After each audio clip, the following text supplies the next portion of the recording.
Hello, welcome to CLSB Politics. Sean Briscoe speaking. So I don't normally do international political really anything. There's enough going on in the country for me to stay plenty busy.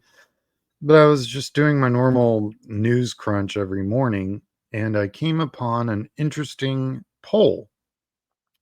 It's an international poll. It's not. It's a poll from inside Russia of an independent group that does polling that was talking about the war.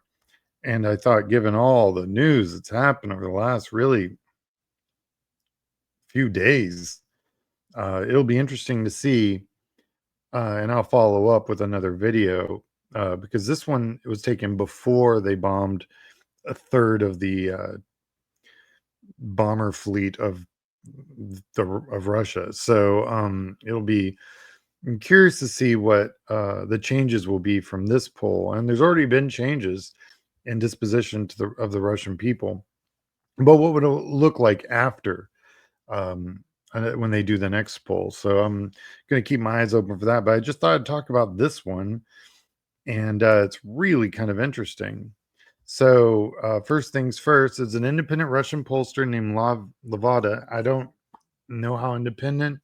I googled them up. They seem okay, um, but seeing as how the polling didn't exactly go the way I think Putin and all his little cronies in Moscow would want it to go. I feel like these guys are, put this poll out, and if I were them, I'd stay away from open windows.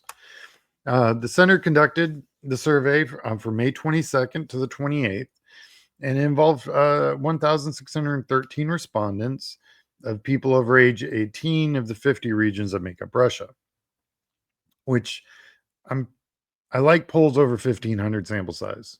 With my field programs, we do many, many times that. But when you're talking about phone polling, 1,600 will do. It'll do, you know. Okay.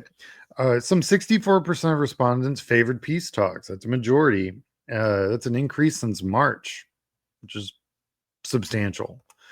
And the number of supporters dropped from 34, the supporters of the war dropped from 34 to 28. So now they're almost a quarter. They went from a third of the population. Now they're knocking on the door of 1 in 4. So that's getting into a major minority there. Yeah, when they looked at the May 2023, 48% of respondents believe that the war should continue. In May 2024, the figure dropped to 43. So now it's in around the 28. So it went from 50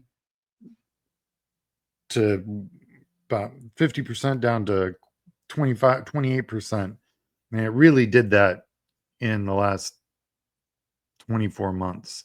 Um, that's probably because of the sanctions and just things are getting harder in Russia. Uh, but yeah. So here, I'll blow this up for you guys so you guys can see it a little bit better. Um, the share of supporters for peaceful negotiations is higher among women, people under 24. Now, I figure women and people under 24, well, the people under 24 are the ones actually having to fight the war. And look at that, 77%.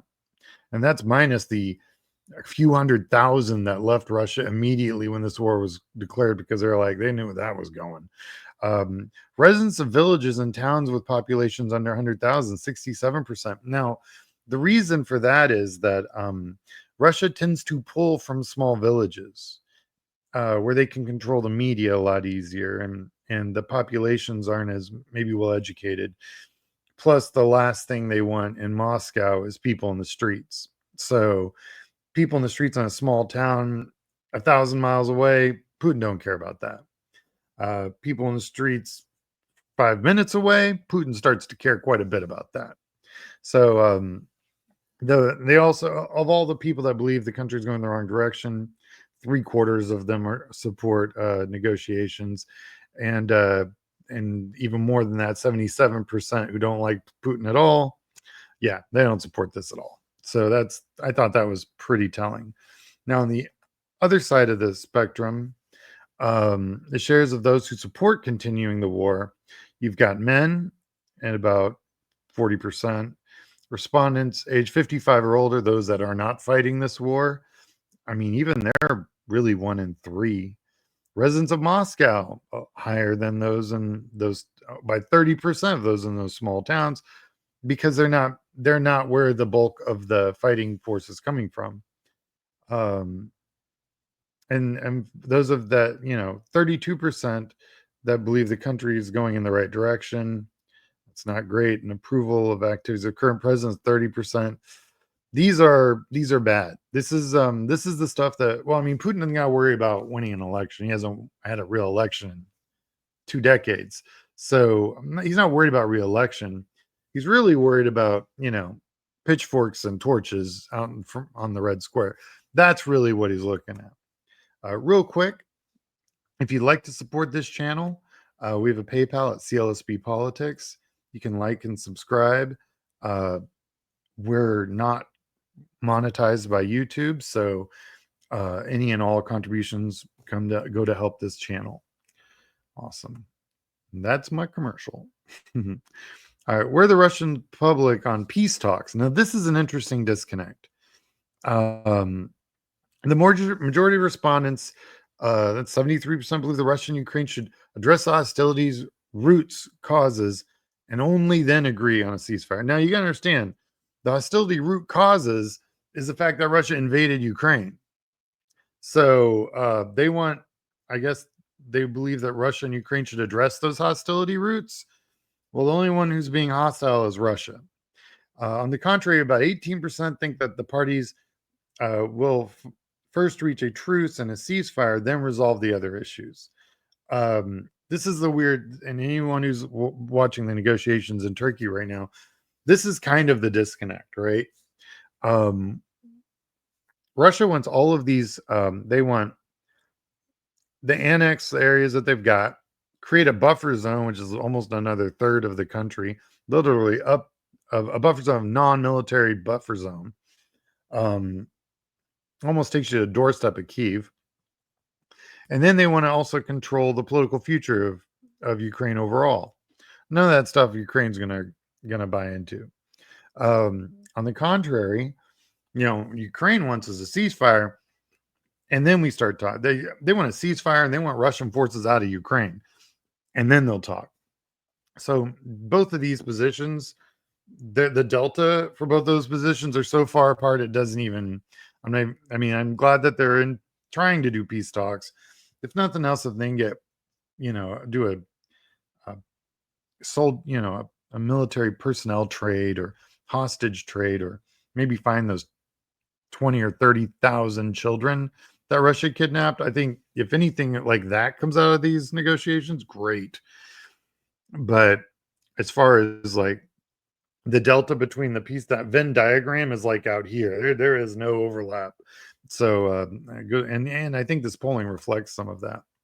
Only 3% of Russians believe that Russia is the obstacle to peace, which is bizarre because they're the ones who invaded.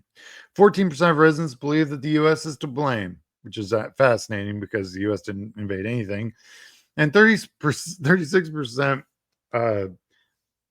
each see Ukraine and European countries as a major obstacle to peace. Literally not the ones who invaded. So there's a huge disconnect here. And I think that it's partly propaganda, state-controlled television. They're only hearing what they're hearing.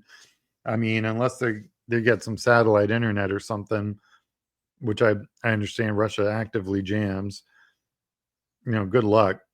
I mean, maybe they'll get some printed media or something smuggled in, but how old is it, and where's it coming from? So when we look at all of these different factors, it's telling. And I think that's where the disconnect's coming from, because I think people want a solution. And I think we see that in the early part of this show when we're looking at the polling. 73 out of every 4 want out. Just no one can really agree on how to get out. And no one in Russia thinks they're the problem. I mean, 3%, that's plus or minus. That is almost literally the error different. The plus or minus 3%. When you're at 3%, you're like, it could be 3%, or it could be 0% of Russians think they're the problem. But they're the aggressors. They're the ones who invaded, and that's kind of where that's at. So I found this to be pretty interesting enough to do a show on. And I didn't really hear anyone doing anything on this exactly. And the poll literally just dropped. So I really do hope you guys enjoy it. Enjoy the show. It's interesting to me how groups can same universe of respondents can have so many different disconnected uh, concepts of what's going on. Fascinating. Well, thank you for watching. Like and subscribe. If you wish to support this channel, like I said, and I've got my little ticker, boop, I got a PayPal at CLSP Politics. All right, everybody. Hope you have a good week. And I'm going to drop this now because polling is a fluid thing. All right. Talk to you later.